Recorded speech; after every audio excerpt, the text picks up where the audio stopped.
Sem Marjana Pavše, stara 64 let, iz Novega mesta. Nekateri se me verjetno spomnite še, da sem bila pred 5 leti že na kmetiji.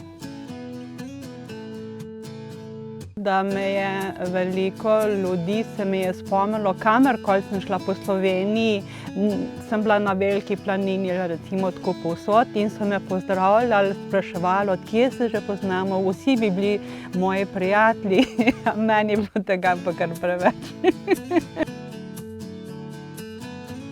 Občutki so bolj mešani, ker takrat, ko smo bili, pred 5 leti, smo imeli zelo lepo stanovanje, bilo je super.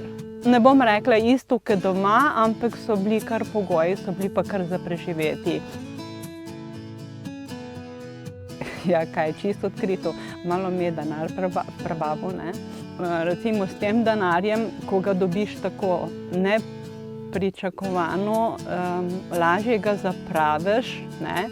Lažje ga je dati za neke stvari manj pomembne, ker recimo jaz s tem denarjem, ko ga imam, moram preračunljivo živeti, da pridem iz meseca v mesec, da še kaj prišparam, da še tisto naredim, kar moram.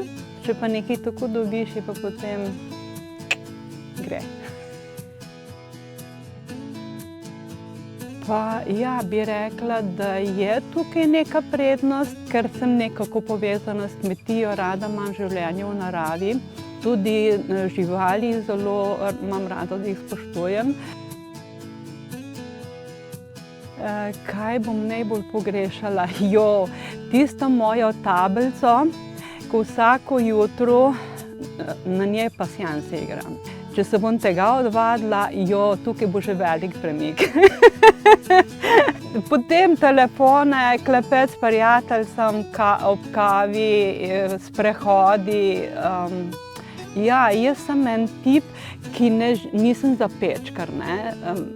Mene življenje ubija, da bi bila noter samo v hiši zaprta, pa nič delala, pa tako, ne.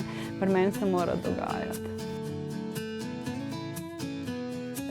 V življenju velikokrat srečam ljudi, ki se mi zdijo, da imajo težak dan za sabo in potem na nekoga čisto nepričakovano letijo in dajo tisti izbruh ven, tisto negativno energijo. Tega sem navajena. To se dogaja kar.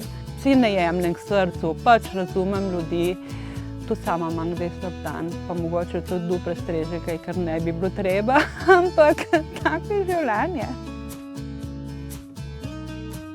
Pri mojih letih in ne vem kaj, nisem nekaj delala, zdaj hodila v fitness, pa neke mišice bildala, tega nisem, tako da na zmago ravno ne ciljam, ker tukaj vem, da bodo zmagali spet neki mladi moški, nabildani, skoncentrirani in tako.